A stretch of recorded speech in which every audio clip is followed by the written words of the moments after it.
Grand Lille TV, l'info en continu.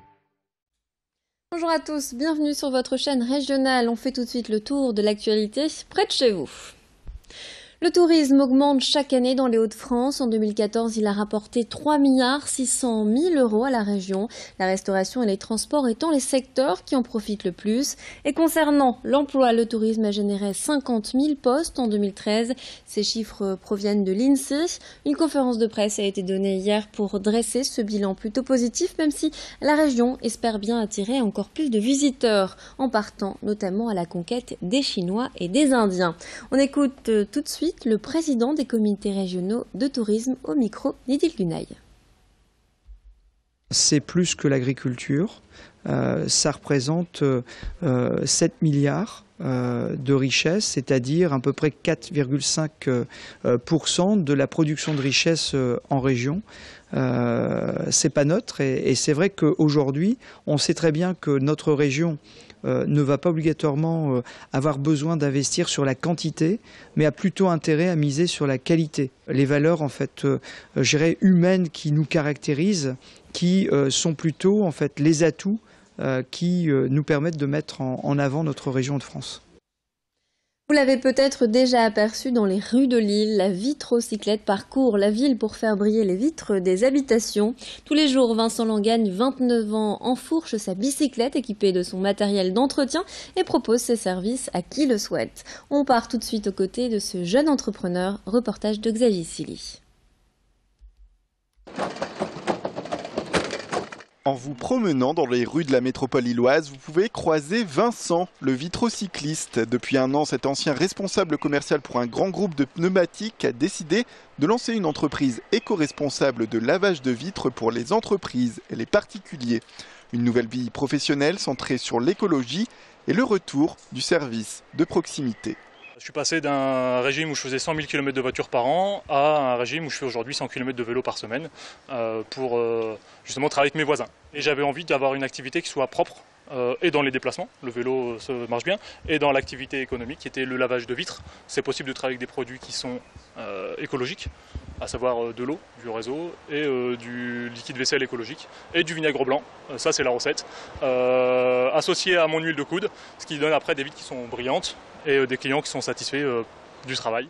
Dans la bicyclette de Vincent, tout est prêt pour entamer le lavage des carreaux. Mais si l'artiste arrive à faire étinceler les vitres, c'est aussi grâce à une technique américaine, et oui, qui permettrait d'arriver à un résultat optimal. La technique à la française, c'est on va racler et on va racler de haut en bas, ou tout le temps faire des lignes.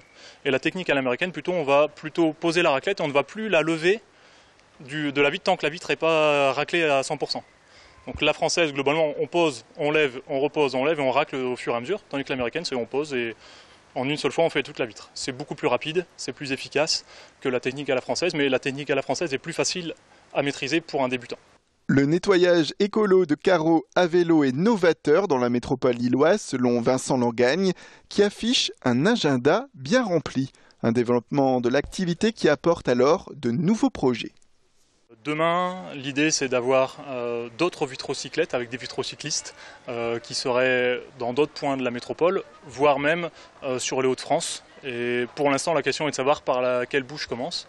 Pas forcément sous la forme d'un salariat, mais ça peut être une forme de partenariat, de collectif, de franchise. C'est dans les cartons, je ne peux pas en dire beaucoup plus pour l'instant, mais je suis à la recherche aujourd'hui d'autres vitrocyclistes. L'appel est lancé. L'appel est lancé. Ouais. Avis donc à celles et ceux qui veulent eux aussi devenir les prochains super-héros à vélo du bien-être des carreaux. Cette première semaine de juillet marque le début des vacances pour la plupart des écoliers. Mais pour beaucoup de parents, pas question de se la couler douce pendant ces 2 mois d'été. Les indémodables cahiers de vacances vont donc être pris d'assaut comme chaque année. Selon l'INSEE, 4 millions de livrets sont vendus par an. Nous sommes allés à la sortie d'une école pour connaître l'avis des nordistes sur ces devoirs de vacances. On souhaite quand même que les enfants aient leur niveau pour la rentrée, pour que la rentrée se passe bien, pour qu'ils fassent autre chose que du vélo, ou de la trottinette ou de la tablette pendant les vacances. Et donc une continuité dans les apprentissages de la lecture et puis du savoir compter aussi est important. Après, pour le reste, on n'est pas enseignant, on n'est pas pédagogue, donc on ne va pas faire d'histoire ni de géographie, mais on va plutôt faire de la lecture et des mathématiques. Pour les faire travailler, pour pas qu'ils perdent les choses qu'ils ont acquis durant l'année. Mais j'aime beaucoup les cahiers de vacances. Ça occupe les enfants, ça ne leur fait pas perdre les acquis, ça les maintient. Je trouve que c'est quelque chose qui est très intéressant, mais il ne faut pas qu'il soit trop épais parce que les enfants ne vont pas le faire. Je pense que c'est pas indispensable. Les enfants ils vont se reposer pendant les vacances, ils vont faire plein d'autres activités que des activités scolaires. Donc nous, on n'en achètera pas et on n'en achètera pas, non. Ils en ont assez pendant l'année scolaire avec leurs devoirs. Donc pas de cahier de vacances. Pendant les vacances, ils vont faire autre chose, des activités plutôt extérieures, visiter des musées, des églises, des châteaux, notre façon de se cultiver. Souvent il y a des jeux et souvent on peut faire ce qu'on veut. On peut apprendre des choses pour l'année prochaine et ça nous aide. Demain, les étudiants auront un permis de picoler. L'Asméno lance une opération choc pour tirer la sonnette d'alarme face au projet de loi qui vise à supprimer les mutuelles étudiantes. L'Asméno dénonce la disparition d'un acteur majeur de prévention et la fin des démarches simplifiées pour les étudiants. Demain, à l'occasion des résultats du baccalauréat, l'Asméno distribuera des permis d'alcoolisme devant les lycées Pasteur, Montebello et Faidherbe. Une campagne sur un ton ironique pour sensibiliser les étudiants. Aujourd'hui, les mutuelles étudiantes régionales et Mevia, groupe auquel appartient l'Asméno, assure plus d'1 million d'étudiants.